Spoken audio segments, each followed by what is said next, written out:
Hello everybody, this is Comic Book Hangover. It is time for a new edition of Full Run Friday.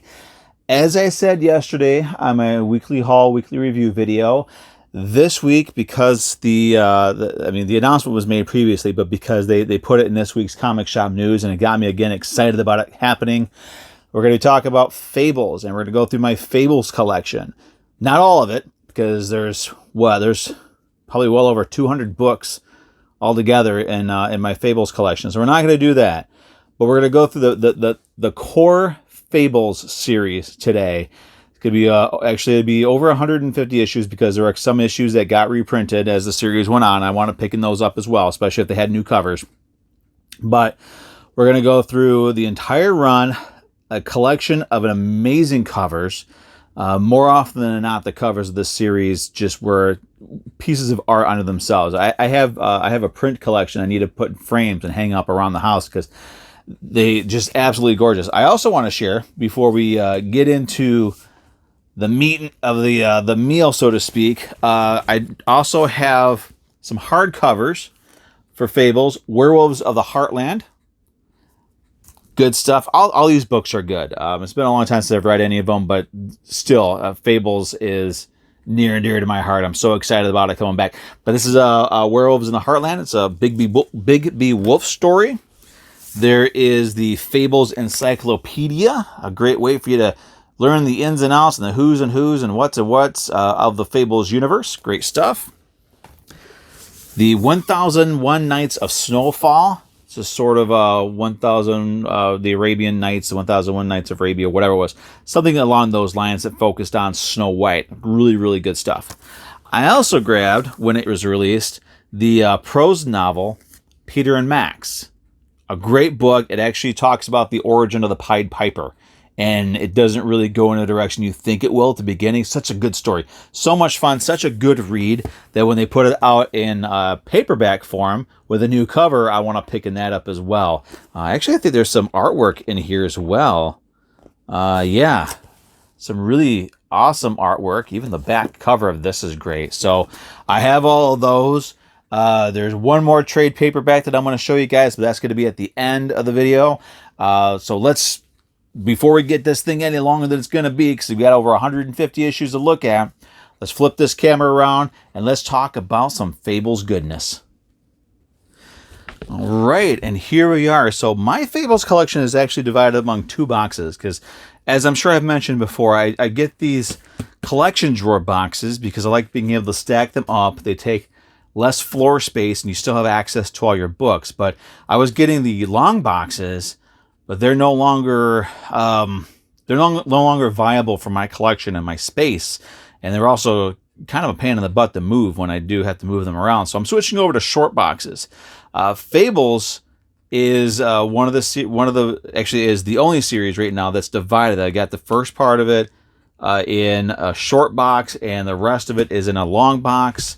Actually, I think these two boxes here I think it's just this one. So I got a long one and a short one, but the long one also has Jack of Fables, the Cinderella miniseries, all that good stuff. So we'll get to that one here in a moment. But first, let's get through some Fables. Let's look at. So this is where it all started. This is the cover I picked up. Now, Fables issue 1, if I remember right, it had two covers to it. I grabbed this one because I liked the way that it looked. I liked the dark, sort of moody, gothic atmosphere of it. It just kind of jumped out. And the logo was, just everything about this one stood out to me. I never had any intentions of ever reading it. I picked it up because I liked the cover. I, bagged it and boarded it, put it away.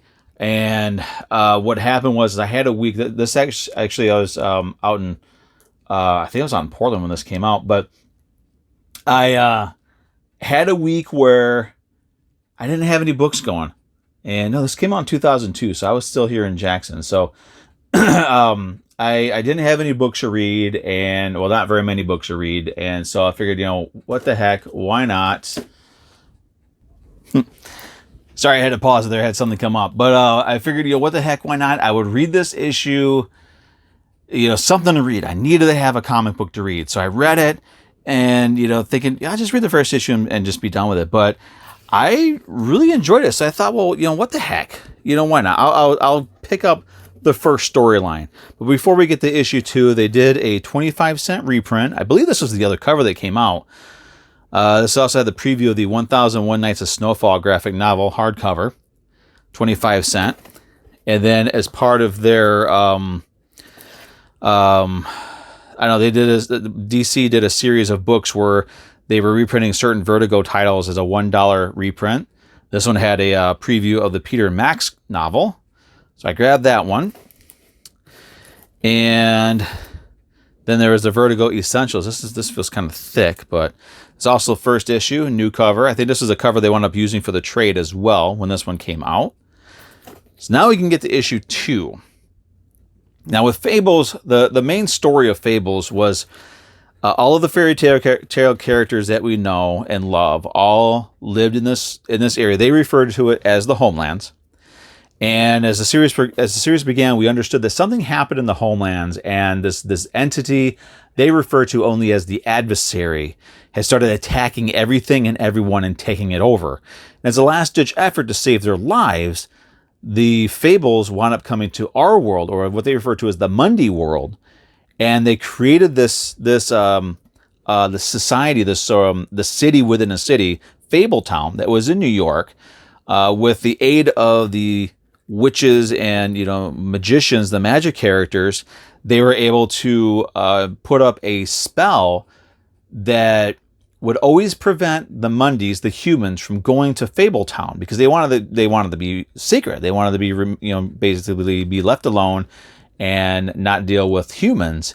So the spell would make people just not even want to acknowledge that part of New York. So for centuries they were able to live in that part and live in Fabletown. They could thrive. They all got jobs. And this was the cool part. When Fable started, and we got another reprint here too of issue 6.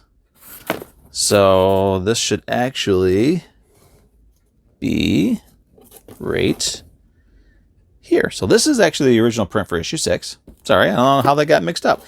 Then they did this one here, sort of promoting a graphic novel or a trade paperback. Where was I? I don't remember. Anyway, so they lived there. Now, oh yeah, I remember where I was at. The fun part for me when I really got into the series was when they would introduce new Fables. They would never give their names. There was no caption box that would come up to tell you who they were. And they were just part of the story. So the fun part was always trying to figure out who was who before they said their names. And that kind of became a game for me. But anyway, so I decided to read the first story arc, which was Legends of in Exile, and I was going to originally stop that, but then I thought, let's check out this farmland storyline.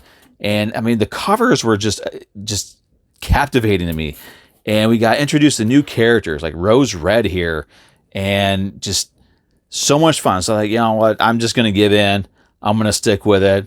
This was a hard issue to sit through at the end. This was when an insane Goldilocks tried to assassinate Snow White.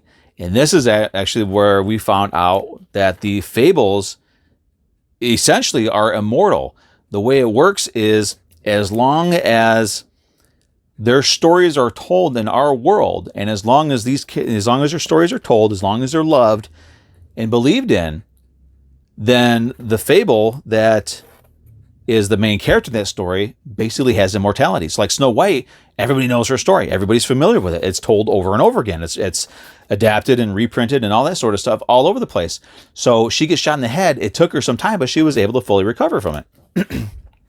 Some of the lesser known Fables, though, if they got that kind of an injury, they would not survive it at all. So they did a really good job with setting up. Willingham did an amazing job setting. This is one of my first favorite. I love this cover. I think they have a print for this one as well. And I like there's that little guy down in the corner kind of sneaking in there. So this series won something like 14 Eisner Awards. I mean, it was just so beloved and so acclaimed.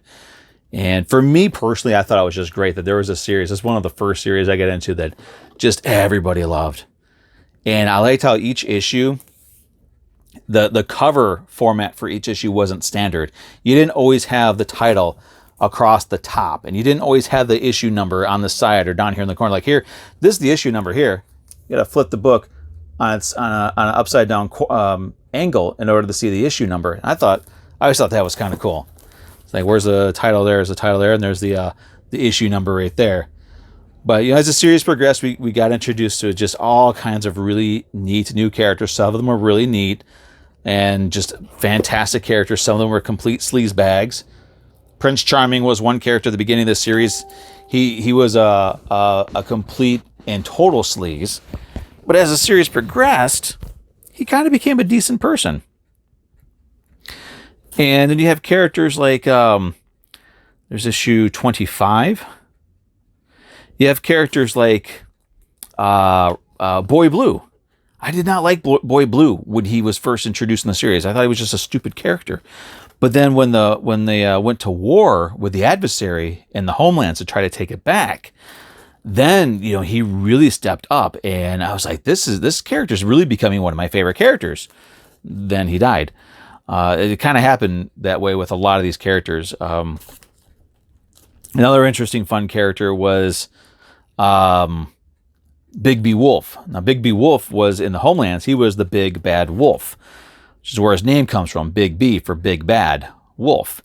As the series progressed, him and Snow White, while they started off as sort of confrontational towards each other, as the series progressed, they wound up falling in love. They wound up actually getting married and having kids, or cubs. They had I guess you could say, a litter.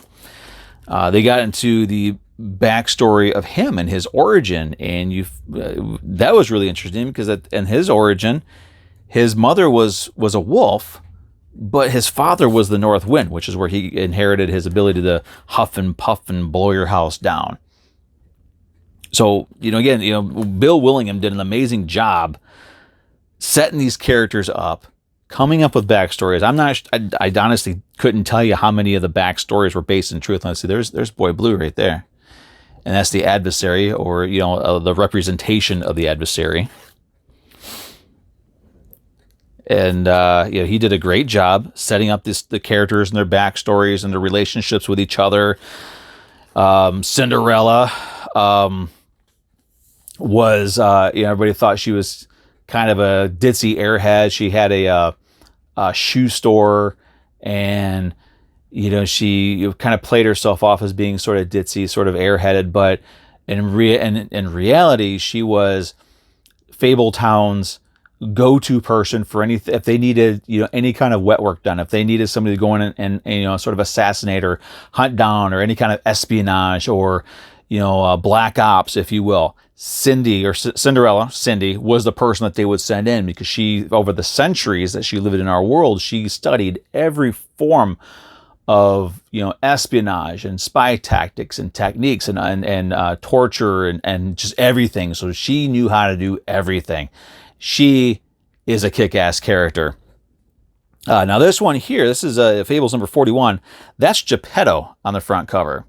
And I guess I could do this without any kind of a spoiler. I mean, this book came out in 2005, so we're coming up on 20 years removed from when this book came out. So it ended up being explained that Geppetto was the adversary, and Geppetto was the one that was taking over. Originally, if I remember it, Peter Pan was going to be the adversary, but the problem was, while Peter Pan is essentially public domain here in the States, overseas in England, Peter Pan is owned by a children's hospital, and they take all the benefits of everything that is done with Peter Pan. So since Fables was published and released in England, they could not use that character without having to pay to use them. And the characters that they liked using in the series were all public domain characters. So Peter Pan was out, Geppetto was in, and I always wonder what the series would have been like had they been able to use Peter Pan as the adversary. Now here, this is an interesting set of covers. We got issues 44 and 45. So we've got this one here. That's the Middle East setting. You've got your tank. There's your soldier here. There's a woman, some kids playing around. But then on issue 45, we have the same setup, but it's in the Fable version of that. So instead of the tank, we've got this giant ostrich character. You've got, this dude over here instead of the soldier. Still got the woman there, but she's not wearing that full burqa, and she's still got kids running around her. So that's some of the cool stuff they did with the covers on this as well. Issue 46, this is where we're talking about, if I remember, this is Toy Soldiers. Some great stuff there. The issue 47. Now coming up with issue 50, let me get a sneak peek here. Issue 50 is when we get into the marriage, another milestone issue. This is the marriage of Snow White and Big Wolf. And actually, they wound up having kids before they got married. There's the cubs down there. But great stuff. It's more amazing covers. I mean, how could you not like these covers? These are covers that you want to have. That's Pinocchio. Those are covers that you would want to have framed up on your wall. I mean, there's some of these books that, some of these issues, I do have the prints for, and they're virgin style, I guess you could say. There's Hansel, of Hansel and Gretel. Hansel in this series was psychotic and scary and just sick in the head. But some of these books I like to have, duplicate copies of and get them framed. Issue 56, another great issue of the series. It answers the question, is Santa Claus a fable? I know in the Marvel Universe, he is a mutant, which is fine, whatever.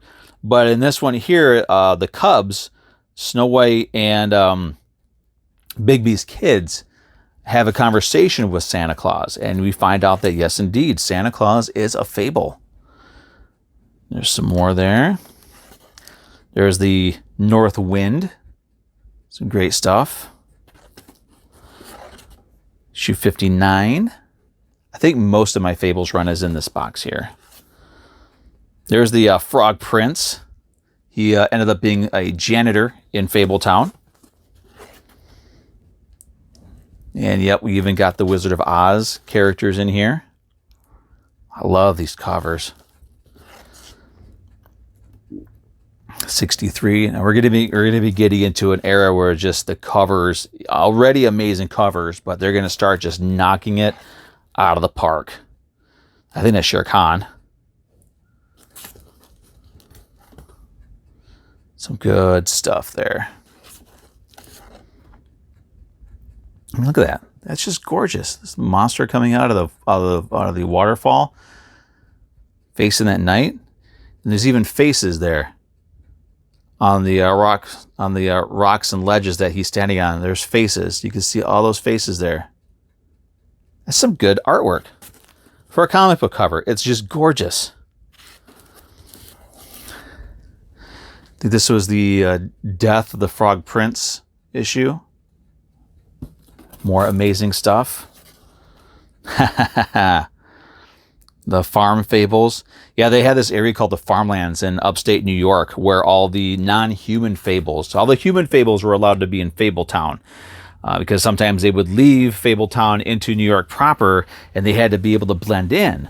So all the non-human fables, which was the three little pigs, the cat and the fiddle, and the cow that jumped over the moon, the cards, the playing cards from Alice in Wonderland, even like the March Hare, all these characters that could not pass as human lived up in the farm. And a lot of them resented that. They hated being discriminated against. They thought as being discrimination, not as protection, which led to a really good story. Now this is my absolute number one favorite cover of the entire series. Fables number 71. This is Cinderella. This is how Cinderella looks and how she's portrayed in this Fables universe. You do not mess with this woman. She will kill you, and you'll be dead for about 10 minutes before you realize that she actually killed you. There's some great stuff there. Now, there's only one person that she was ever afraid of, and that was Dorothy Gale of Wizard of Oz fame. And when you read the series, you realize that the reason is because Dorothy Gale is, as they say, knucking futz. I mean, she is absolutely insane. There's another amazing cover. She was just absolutely insane. And I think this... There's this cover. This is another one of those twofer covers. We don't get the next one right after it, but there's two versions of this cover in the series. I don't know if I already passed it. I've been talking and not really paying attention to my covers here. I do apologize for that, but if we come across it, we come across it. So we got some more amazing artwork. And this, I believe, is Baba Yaga. I love that. The spiders in her hair. And just, that's just creepy. And, oh, man, just beautiful. Love it. Issue 79. 80. I think that's Rose Red. Rose Red had some mental issues. And Mr. Dark, I believe. Mr. Dark was essentially the boogeyman and became the main, after the war with the adversary, and after they created the Accords and granted Geppetto immunity and let him come to Fabletown with certain provisions. They needed a new big bad, and it became Mr. Dark, and again, essentially the big bad wolf. When Boy Blue died, that was just very, very sad. I was worried how he became one of my favorite characters after being one of my least favorite characters. Then we had the great Fables crossover. This went through Fables, Jack of Fables, which is the first spin-off series, as well as the 3-issue Literals series. There's Jack. Jack was an interesting character. We'll talk about him when I go through his series. He's also one of my all-time favorite Fables characters. There's Mr. Dark. I believe that's what his name was. He was a creepy individual. This little monkey guy, he was originally in Snow White and King Cole. And King Cole, old King Cole, the jolly old soul, was the original mayor of Fabletown, and Snow White was the deputy mayor. And they had this big office, and this monkey here was sort of like their secretary / gopher. He was a cool character. And there is, I believe that's Beauty and Beast. Another creepy, uber creepy cover. Gotta love these covers. And I think that's Ozma of Oz. So it's been a while since I've read through this. I'm going to be reading through this. Geppetto and the tree from the forest where he got the magic wood to help bring Pinocchio and his wooden soldiers to life. Yeah, let's move this camera forward a little bit. There we go. Hopefully I don't mess it up too much. So we already showed that one, right? Yep. Where are we now? Issue 93. At this point, when I was reading this, I was getting super excited because the first series I ever read was Ghost Rider, the Danny Ketch series. And we were promised a 100th issue on that, and wound up getting, I think, issue 93, and then issue 94 was supposed to be the last issue. We never got it. We got it like a decade later. And, I'd collected different series from issue 1, and they'd all ended well before issue 100, some even before issue 50. But Fables would become the first series that I would ever collect from issue 1. It would go up to issue 100, and I was so excited. We were getting up to these. I mean, I was just, every Wednesday, I was at my LCS when these books were coming out, because I need issue 97 of Fables. Nice rose red cover there. I love that rose red cover. I love the coloring. I love how they separated the colors using the logo and using her as the back. Oh, it's just so beautiful. It's like, because I want this, issue 98. Then when issue 99 came out, my excitement was at fever pitch. And then the worst possible thing happened. Fables number 100 got delayed. And then it got delayed. And then it got delayed. But eventually, we got it. And it came out nice, thick. I think this was about 100 pages.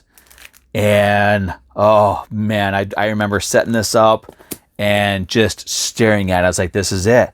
This is the first comic book I ever got, the first series that I ever collected from issue 1, and I am holding in my hand the 100th issue.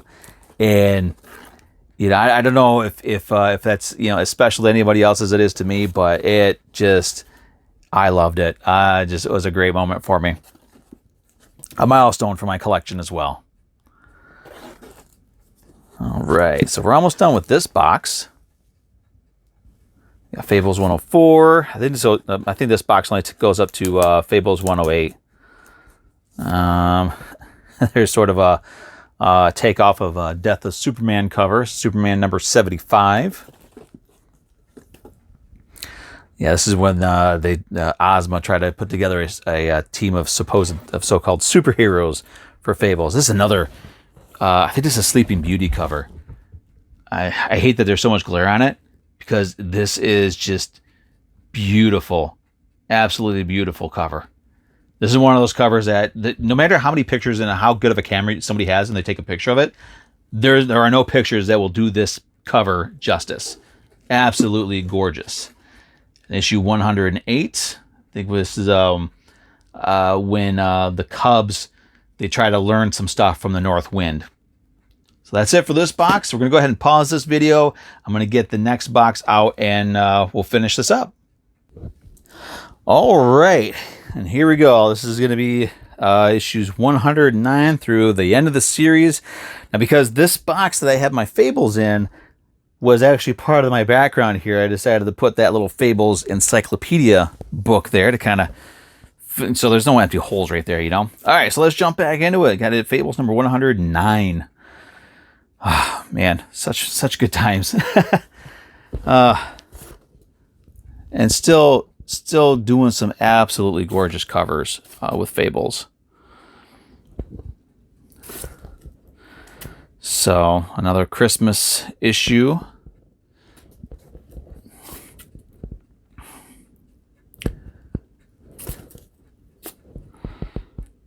The Cubs in Toyland story. This one was where some of the Cubs wanted to sort of become their own. Each one had a different personality, and it was prophesied that each one would either become to represent or achieve some greatness or some darkness. And they wound up going. Some of them wound up going to Toyland, and it was a great series. Some of the Fables, this one, or some of the Cubs, this one in particular, I wish I could remember his name. But he stepped up. He ended up going on and doing other stuff in the Fables side of things. But there was an unfortunate death that was actually quite touching. It was really hard to read because, you know, while these are fictional characters, I mean they're represented as children, and to see them die was just not. We weren't ready for something to kill the children back in those days, basically. So. Still a great series. Love some of these covers. Yeah, here we get, one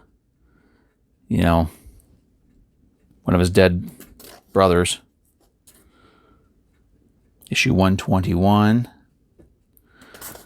remember thinking at this point, we'll get issue 150, then we'll get issue 200. I was so looking forward to this series going on forever. There was even at one point in time when they would do San Diego Comic-Con, this series was so popular that they had their own spin-off convention the same weekend as San Diego Comic-Con. They had it in another hotel, and they were doing their own panels, and they were doing their own giveaways, and it was so awesome, just the love that this series had, and the fan base, some of the best fans, and just so. It was just an amazing moment in time, an amazing time to be a comic book fan. Especially, if you're reading Fables, it was just so much fun. The Fables community, the real world Fable Town, the fanboy Fable Town, if you will, was just amazing. I always wanted to go to one of those Fable fests that they had, but I never got a chance to. But it's fine because I still got to read my Fables comics. Here's another one of my favorite covers. It's a story about Boy Blue, and there's Bigby. Love that cover. This is another one of those that I would love to have a print or a poster of, because it is just gorgeous. Some nice covers here. There's more great covers like this one here, a rose red cover. We still get covers similar to this these days, but they're usually on independent books. So the big two, they don't really seem to have much interest in taking chances with different styles of covers. They just like to do these weird, I don't know, comics industry is so different these days than what it was back in these days. Still some great stuff out there, though. I don't want to downplay anything. Some great stuff. So where are we at? So this is the hard. This is what was kind of cool, but also kind of annoying. I mean, you had no set standard for the cover, but then I was always trying to find the issue number. So we're issue 141. There's the graffiti cover. Then they kind of redid this one with Ever After. Another great cover there.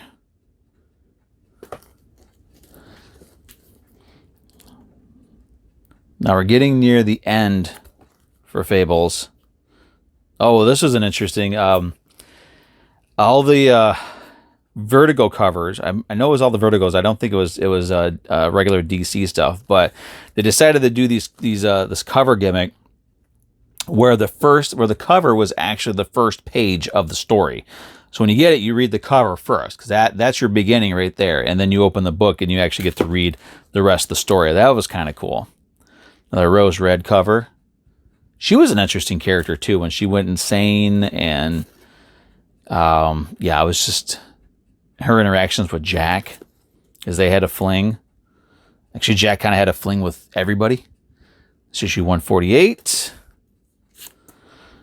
and 149.